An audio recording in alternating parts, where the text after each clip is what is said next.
Welcome to Pete and Hannah's Watch List. I'm your host, Pete Mitchell. I'm here with my great co-host, Hannah. Hello, people. Hannah, we're here today for What's Next, the show where we help you figure out what to watch next.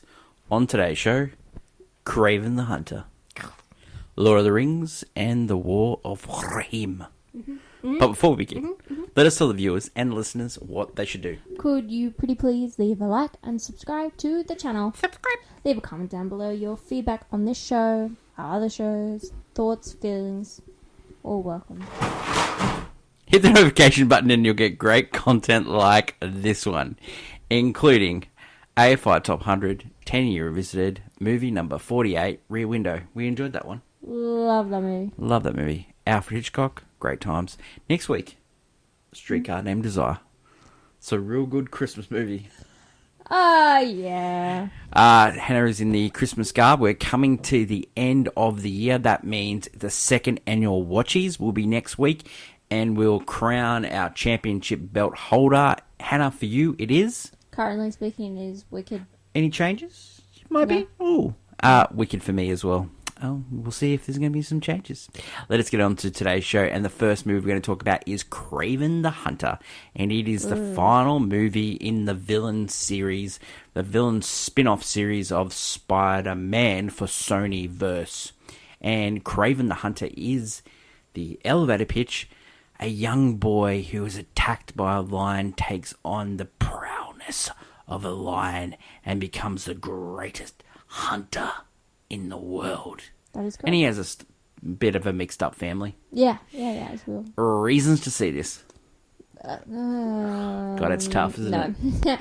I don't know. Let's be honest at the time. This movie's not very good. Nope. But there's some funny elements to this.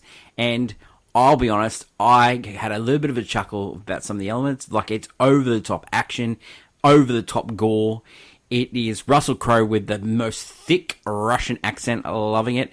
Ariana DeBose, who's an Academy Award winner, along with Russell Crowe in this movie. With some of the worst dialogue ever uttered. Aaron Taylor Johnson, he's having a crack. He is absolutely awesome in a role that is absolutely just rubbish. Fred Heinrich, you saw him in Gladiator 2. Alexander Nevo, he plays Rhino. Yep. And he was in like The Brutalist, Face Off, The Room Next Door, movies like that.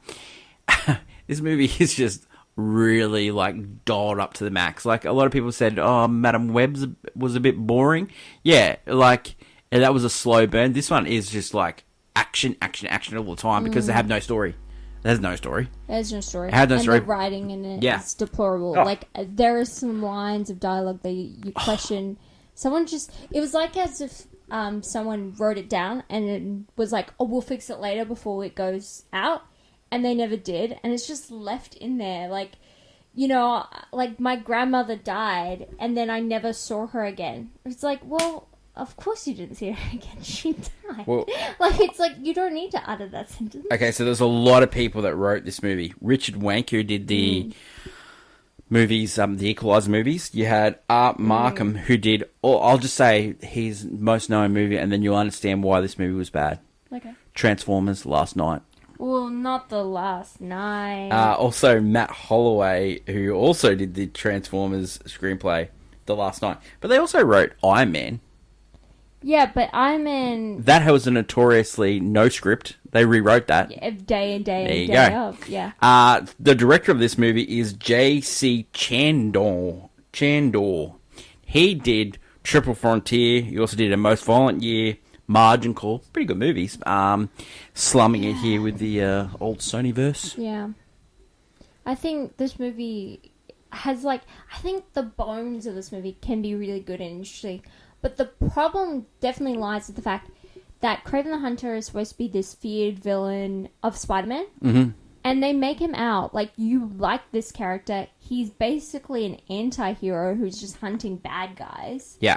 Yeah, he's doing it in, you know, like, kind of monstrous ways, but he's just hunting bad guys. And you don't see him take the turn. No. I don't know what they were doing with this villain. The turn happens at the end of the movie when he does this pose that's the same as the poster. Yeah. Like, There is no reason. Like all the villain movies, right? That you don't see them take the turn. No, they're all anti-heroes. Yeah, it's just so weird. Which doesn't even make Nah, sense. it doesn't make sense. Because they're supposed to be... Like, Venom is not you would consider him an anti-hero. You love the guy.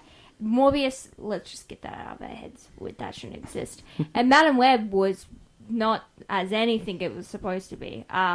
We don't even know what that was. I can't even figure it out to this day. But, yeah, Kraven the Hunter could be a good movie if it wasn't supposed to be a villain movie. It's supposed to be an anti-hero, and I don't know. Let's talk about one of my favourites. One of my favourites is Ariana DeBose, Academy Award winner for West Side Story. Her last few movies haven't been great.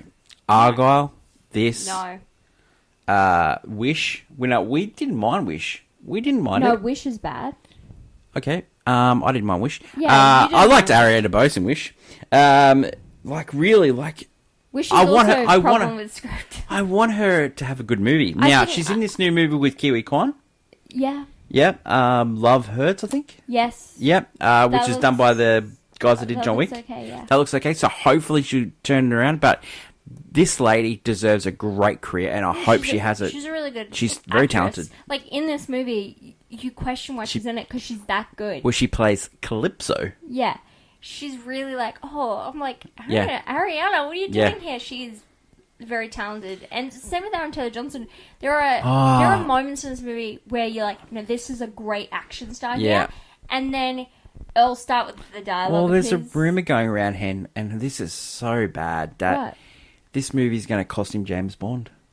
I don't think so. I hope not. I really hope not. Well, they pushed it. This movie got affected by the writer strike. It got affected by, timing. They put out Madam Web, and then they pushed this one back, and they pushed it back again. Like, it's just, okay. And then they announced the end, so then they just put it on in December just to dump it. They're worried about it, but the only real good movie he's had in the last couple of years would actually have been Bullet Train. Yeah. That's the only where he's like... Well, I thought he was great in Fall Guy. Yes, but he's not...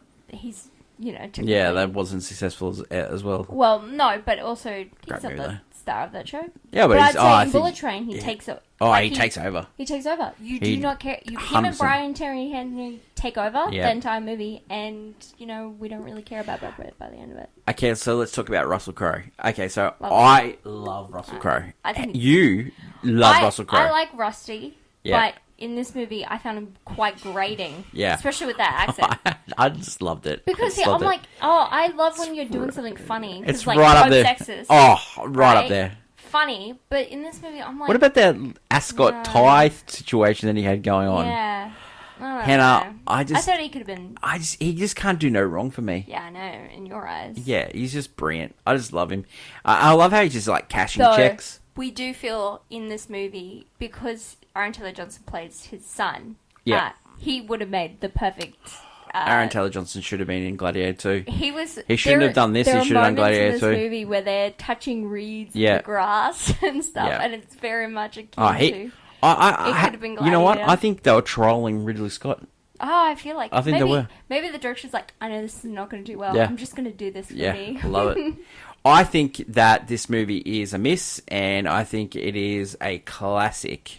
I fell asleep, but with some funny elements, and I would not begrudge anyone going to the cinema and having a good time. Out of the Sony Universe movies, this is not the worst one. Definitely not the worst. Madam Web and Morbius are way worse. I go Morbius and Madam Web, the third Venom movie, this movie, the first Venom, the second Venom, because I think the second Venom's funny. You're like, that is a take that is very popular, that Venom 2 is better than Venom 1, but Venom 1 is fantastic. I love Venom 1. In the cinema score, it's like Venom 2 is the most highly rated. Yeah, I know. And a lot of people go, that's the... Well, they do have the lethal protectors in that, and that does crack me up. And you have Woody Harrelson doing the it's creepy and funny. Well, you probably will never hear of Kraven the Hunter again, because it was a dog at the box office, and it'll probably go straight to VOD very soon, but Kraven the Hunter is in cinemas all around the world now. Next movie we're going to talk about is Lord of the Rings, War of Rohirrim. Now, this takes place about 200 years before The Hobbit. 187 or something. 187, just to be I don't correct. know. I don't know. It's you like Lord of the somewhere. Rings. It's very close to 200, but Now, yes. before I go into elevated pitch and stuff like that, I'll just let you know that this movie, the reason why they made this movie is to keep the rights. They didn't say that, but of course it does feel like that. And Unfortunately. it was made on the cheap. It was made for $30 million, and it's anime. The elevator pitch. You are a princess, and you are a tomboyish warrior sort of type into this great house of Rohirrim, and your father is the king, and he meets another of one of the warlords or noblemen or whatever, and they say that you need to marry the son. But they had a sort of like a on and off, on again friendship, and so you sort of know this guy, and you go, I don't really want to marry this guy. And then dad says, well, you're not gonna marry him anyway. It's just not happening. And then the dad punches the other guy and knocks him out, and then and kills him. And then that starts the War of Rohirrim. Yeah. Reasons C. Look, actually, I think this movie is built for Lord of the Rings fans and expanding the universe and showcasing something we hadn't seen before, right? Well, this guy that directed this movie and co-wrote this movie. Yeah. He did Ghost in the Shell, the anime. The recent. He also did Akira. Yeah, he worked on Akira. They're trying to boost him up a little because, which it's fine. You can do that.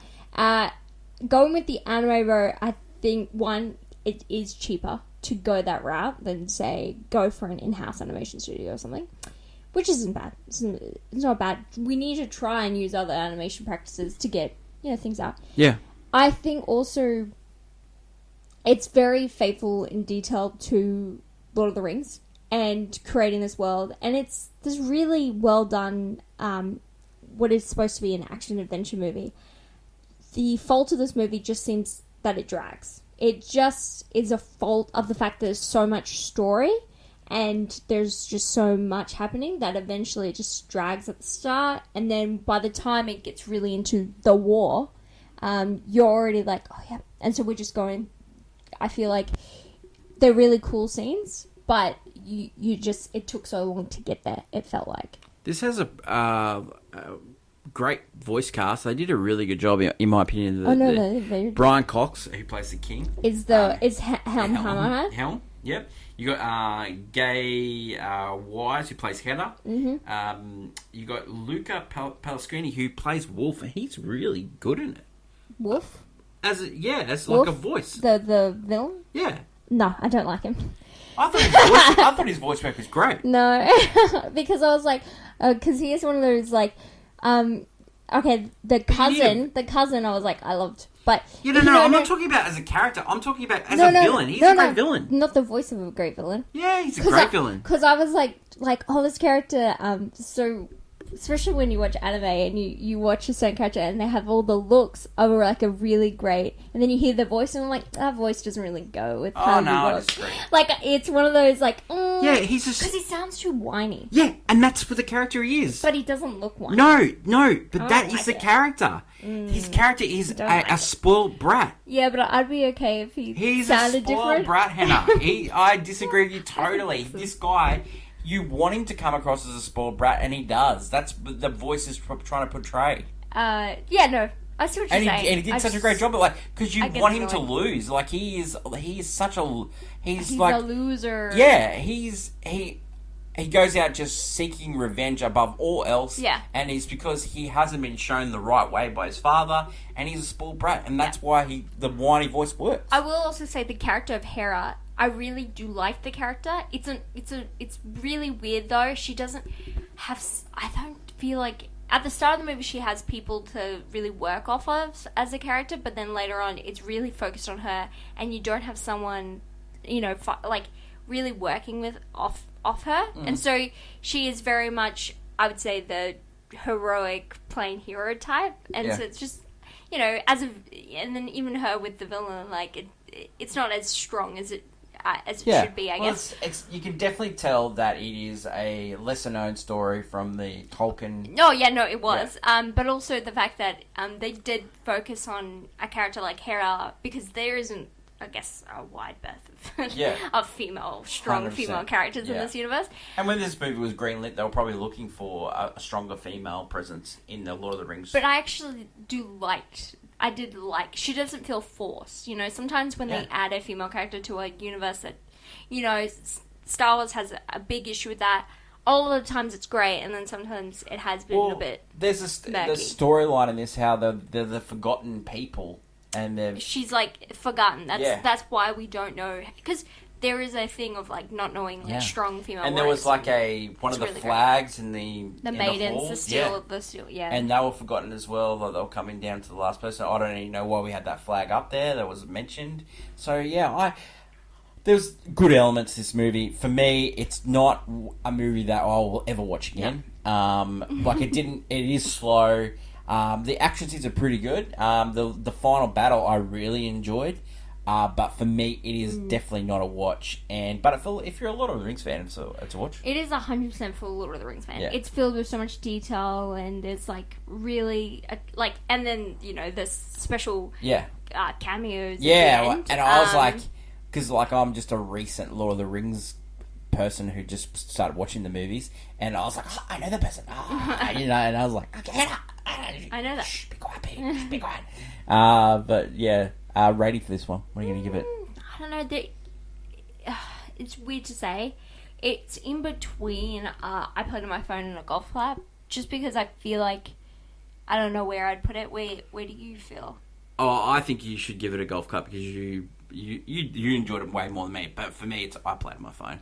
No, I'd give it I played on my phone because I feel like it is very good, but it's like a very well done movie here, but it is only really good if you're a Lord of the Rings fan. Yeah. I think if you're an average person, you saw this movie, you'd be like, this is fine. This because it gives the vibes of, like, if you watch anime in particular, then you probably are used to great epic sagas, like Vinland Saga or something. Like, big, epic. And so this one is just, it's still good. It's just, you know, I just feel that they're just ticking a box here. Well, and it's sometimes like with the Sony ones, they're ticking the box as well. It's the same, but it's really strange because they have to keep it. It's funny how like two movies have to tick the box and they're ticking the box and they're released on the same weekend. Yeah, it's really, and considering like we've got over the last couple of weeks, we've got some great movies that have come out. Yeah, but this one didn't take as much to make. And this one's achieved. This one will end up making money for. At least make it back. Yeah. They'll and with like streaming stuff like that, the other one will not. The other one, it is not going to be a financial disaster like some movies. The what's his name movie, the Madam Web movie. That was a financial disaster. I think that was like $200 million on that movie. It's because they put too much into trying to fix it. But I read an article that out of all the Sony villains, we've gone off the Lord of the Rings, War of Rohirrim is in cinemas all around the world now. Yeah. All the Sony villains movies, they actually were profitable because they were cheaper to make. The earlier ones, yeah. No, all the movies, so they're all around the 100 million, and the Venom ones especially. Morbius didn't. 100 million, but Morbius ended up making its money back. Barely, because it re-put its stuff in. It didn't need to be profitable because the first two Venoms were super profitable, so the other ones... Even the third one has making money. It's going to break even. It's going to make money overseas. It's going to break even, they reckon, the Venom, the third one, because it costs a little bit more money to make. It's also not as good. Yeah, because people were coming back for the third one, it costs a little bit more money to make. But they reckon the Venom, the villain verse has been profitable, but it's been one of the worst ranked... Sony didn't know. They don't care. Yeah, and you know how much they don't care? They're like, oh, Spider-Man's not coming out. Like, Spider-Verse is not coming out, guys. They're not going to come out for ages. Because they're redoing it. They're redoing the whole script, apparently. And, like, I get it. I think there's too much pressure on it. Oh, man. It's unfortunate. There's too much pressure. Yeah. But I wouldn't have made the first one if I didn't have that second one. Yeah, you would think that... I would not have done that. Definitely not. I wouldn't do it. It's too scary. That is it for today's show. Yes. Lord of the Rings War of Rohirrim in cinemas now. I'd We're going say to give it a I played on my phone. And Kraven the Hunter, which is in cinemas now, we're going to give that I fell asleep. But it's fun, you know. Yeah. It's a bit of a laugh. That is it for today's show. Tomorrow is movie news, and we will preview the movie that is coming out next week for all you Christmas lovers out there, Christmas movie goers. It's not a Christmas movie. It's not a Christmas movie. It's definitely not. And don't forget, next week it is the Watchies, the second annual Watchies. If you have a idea of what you want us to talk about and want to nominate or, you know, as a fun or award, drop a comment below. That is my lovely co-host Hannah. Long live cinema, and until we meet again, it's bye for now. Bye.